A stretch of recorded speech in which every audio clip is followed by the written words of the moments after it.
We work hard as physicians to take care of the health and well-being of our patients. But when it comes to our money, do we have the same condition of care? Probably not. Let's change that together. Welcome to the Financial Freedom for Physicians podcast, where we'll fight and advocate for your financial literacy. As always, I'm your host, Dr. Christopher Liu. Thanks for being here. Let's jump into the show.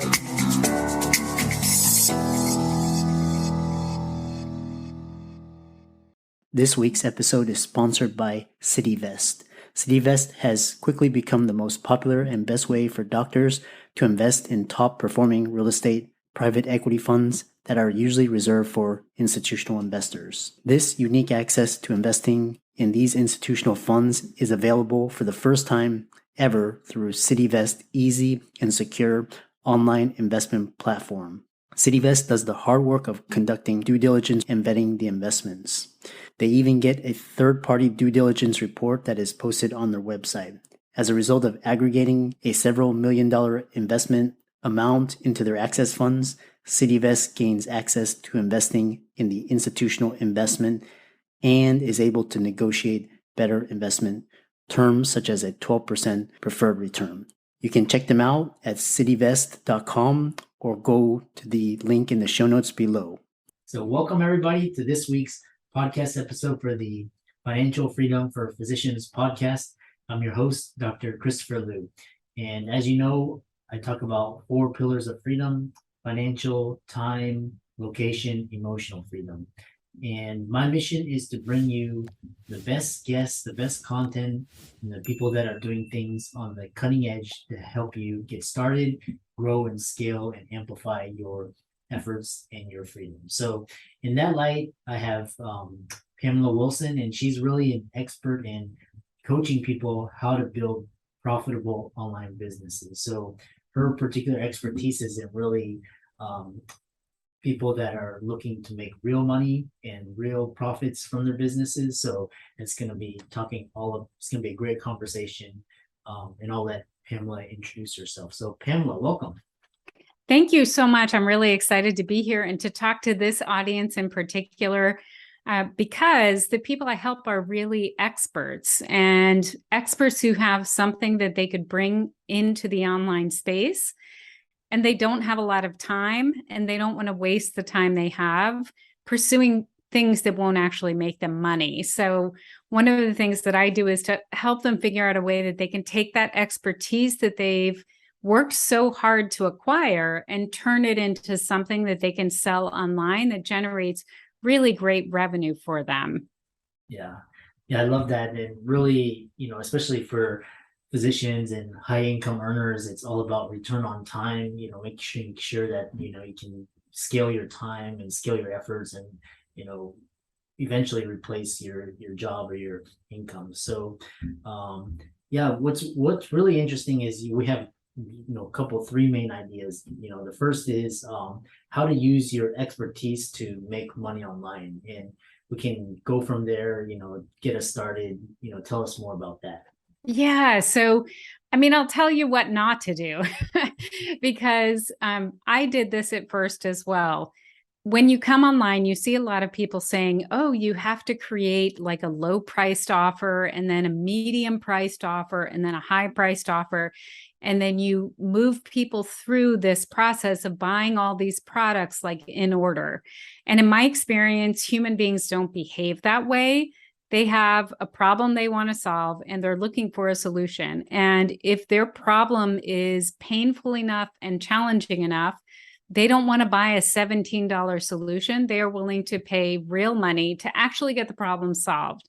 And so as a group of people who don't have a lot of spare time, and you are not unique in that, as physicians, you're joined by a lot of other professionals who have expertise who also don't feel like they want to waste time, right?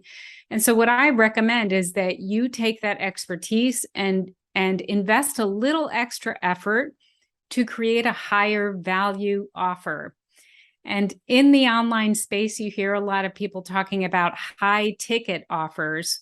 And I talk about them as high value offers because I think when we focus on high ticket, we're sort of focusing on what we're going to charge for it. Like we're focusing on our own bank accounts, right?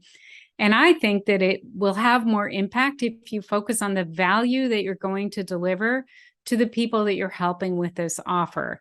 So I recommend that you spend a little extra time creating a higher value offer that, yes, you can charge more for, and then you don't have to sell that many of them. And that's the other piece that in the online space is a big deal. In order to sell things online, you have to have an audience to sell them to, right? And as you know, only a certain percentage of people who actually see your offer will buy your offer, right?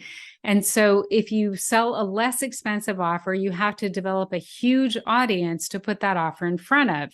If you have a higher value offer, you can sell 3, 4, 5 of them every month, and you're doing great. So that's the other reason to spend a little extra time and create a higher value offer. Doc to Doc is a personal lending solution designed by doctors for doctors. We understand that doctors' financial situations change faster than an insulin drip in ketoacidosis. And we also understand that doctors are the most reliable borrowers in the world. Through our proprietary algorithm, we're able to provide personal loans at great rates with amazing flexibility because we take into account your schooling, your specialty, and where you are in the medical journey. Doctors come to us after they've matched into residency, and we loan for all sorts of personal reasons, from credit card debt consolidation to family expenses and medical bills. We speak with everyone who applies for a loan and offer fixed interest rates and flexible term options without prepayment penalties. If you're a physician looking for a personal loan, fill out our application form now. It only takes 3 minutes, and we'll get back to you with a decision within 24 hours. Yeah, and so one thing is when you say, spend a little bit of time to create that extra value so you can charge a little bit more. What is your experience that you've seen with a common reason online offers fail? I think the big reason they fail is that people haven't gone through a testing process to make sure that their offer is really going to work. And I see this a lot actually in audience members who have expertise. So the people listening and watching our chat here, I would say are in that audience, right? You have a lot of expertise and you want to create something that solves a common challenge. And because you have expertise, you have what's called the curse of knowledge. So it's almost like you know too much. And you can't really remember what it was like to be a beginner in your topic and to need everything, to be at the very early stages, right? And so what I see is experts create this offer that they're 100% sure is exactly what people need. And it turns out it's not what they need. And it's not what they want. And it's not positioned in a way that they recognize why it's important. Experts who are really extra smart tend to think that they can make an educated guess about what their customers want. But I recommend that you do market research first so you really know what people want and need. And I have a process that's very simple for doing that kind of market research where you just are figuring out how people are talking about their challenge. And then you're making sure that all of the elements that they're looking for are woven into your offer. And then you test it. You create a version of your offer that you can put in front of people and test, sell it for a price, but as on a test basis. And then you get feedback from those people. You see what was helpful, what they got confused by, what they need more of, what they don't need as much of. And then you adjust and adapt. So in the online space, I think one of the most important things that we can think about, and as physicians, it's a very different way of looking at the world, right? So I think as people who are anchored in science, there's like a right and a wrong answer to things, right? And in the online space, it's really more about iteration. It's about developing a solution and thinking of it as almost like a temporary solution. And then based on evidence, based on the data that you get and the feedback you get from your customers, you iterate and make it better. And if you can approach the offer process like that, like it is an iterative process that you are going to develop over time in conjunction with your customers, then you can create a really strong offer that's based on what they actually need rather than what you think they need or you suppose they need. Does that make sense? Yeah, yeah. I love that. I love how you really talk about just the way you're more strategic in how you approach the client avatar and how you design content and way to actually monetize the whole customer experience. So Yes. um, what's interesting is that then you also talk about turning actually content creation into a revenue generator. What's the smartest way you've seen to do that? Yeah, I think that content creation can lead to revenue, not necessarily in the way people think. So, for example, I've written a couple of books. I'll hold them up here. And I had a conversation just earlier today with someone who was saying, yeah, I wrote a book and I'm going to build my business around my book. The thing about writing books and creating content and putting it in a book form is books have a cost. You have to pay the editor, you have to pay for production, and books don't necessarily directly lead to revenue. What they do is they create authority and they build trust. The way you can actually monetize content like a book is you can create an offer that's based on the topic that you covered in your book that really works, allows you to work one-on-one with the people who buy your offer. So that's a simple example of content leading to revenue. But if you have a podcast like yours, or you have a blog and you're posting on the blog or a YouTube channel, then you can also monetize that content when it leads to an offer that actually makes money. Content in and of itself doesn't really make money. It's a way to lead people to something that makes money. Yeah, I love that. And then you talk about also monetizing online content without sponsors or ads. Tell us the different ways.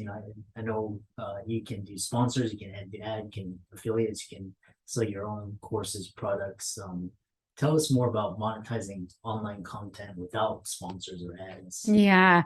And the reason I'm kind of passionate about that is that when you have a sponsor or you're running ads, you end up sort of working for your sponsor, right? And when you can control your income stream by maybe you have ads for your own product or service, then you have just a lot more control over the content you create and how often you publish it and all of that. And I know freedom is important to the people listening and watching, and that is the ultimate freedom, I think, when you kind of control the income stream. I think that the best way to do that is to create that offer that you've developed yourself and promote that offer with your content. And that way you're not depending on getting sponsors or on how much they'll pay you or how often you mention them in your content. You're sort of not owned by someone else. You own your own business and you're creating your own revenue with your own solutions. Yeah. Yeah, that's quite interesting how you're, with sponsors or ads, you're tied to, what they say or that. But if you're doing it, the income stream is based on your choice and your creation, you have that much more freedom. Yeah, it's funny because I think people imagine that influencers have a lot of freedom, and I don't think they do. They have jobs where they're working for their sponsors, right? So I would rather see smart people devote a little extra time to developing something that they control completely. Yeah. I'm gonna transition, towards the latter half of the talk more about your offer and positioning your offer. So the first thing is, how do you position your product or service as the only choice in the marketplace? I think the way that you make it the only choice is that you make it really custom to you. You sort of infuse it with the best elements of you and what you bring to the table. And that really involves looking at your own personal values and your own personal skills. So let's look at this conversation. You obviously are very comfortable on video. We're having this conversation on video. That's a skill that you bring to the table, right? You also have personal values that I am sure you would want to see reflected in any offer that you create. So when you create an offer that is really about your personal values and you combine those values with your skills, then you have an offer that's really unique. What I see so often in the marketplace is people look to see what everybody else is doing, and then they create something that's kind of their version of somebody else's solution. And I don't think that's a good idea. The best way to make it really uniquely yours is to make sure that you are in every piece of the offer you create. So the people listening probably have interests and values and things that they're passionate about. You just need to make sure those things show up in your offer. Yeah. And then once you position your product as, it's very unique, how do you ensure that the offer you develop will be a success? What are some of the attributes or things that go into that? I do think that testing piece is really important. So making sure that you have thoroughly tested the offer and that you're continuing to listen to the people that you serve with that offer and improving it over time. That's a really important piece. And then you also have to get your marketing really dialed in. And that's figuring out, how am I going to get this offer out into the world? How am I going to build awareness about the offer? And as you know, there are so many options for doing that. There's so many different content platforms we can use. And so we just want to choose one and really get serious about it and kind of double down and become very present on that platform. Yeah. What's really interesting is in your bio you said how to get paid to create your premium online offer. What do you mean by that? Yeah, I'm glad you asked that. So one of the things that I teach in the program that I run is I teach people how to create a test offer and invite a small group to come in and pay them to go through their offer. So maybe it's a coaching program, or it's a course, or it's a live workshop that you want to deliver to people and you want to help them. Whatever it is, you invite a group of people in to pay you, and then you work with them and you get their feedback and you incorporate that feedback. So I call it earning while you learn, right? Mm-hmm. You're earning because you've asked for money in exchange for this offer, which it's not really a test of an offer until you've asked for money. You can't bring people in for free and say, hey, test my offer, because if people won't pay for it, then that's part of your test data, right? So you kind of need to test that as well.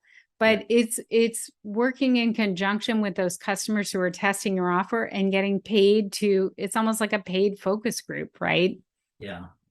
So it's reminds me of people vote with their wallets, and that's kind of that's like the strongest vote, and reminds me of just kind of like what I've heard, like beta testing, beta launches, which is really interesting. You get paid while you learn. So this is I've really enjoyed our conversation. It's been really great. Some of the in closing, what are some of the most important questions to ask yourself when building a high value offer? I think the most important thing that you can do is to really go inside and ask yourself, what are the personal values that I want to see reflected in my offer?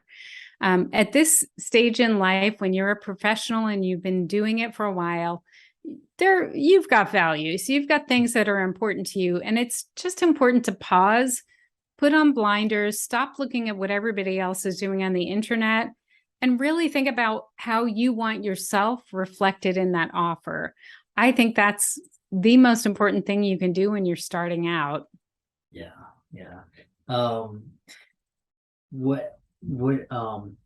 I really enjoyed this conversation, and I know a lot of the people in the audience are interested in following you, contacting you, visiting your website, and maybe even working with you. So how can they do that?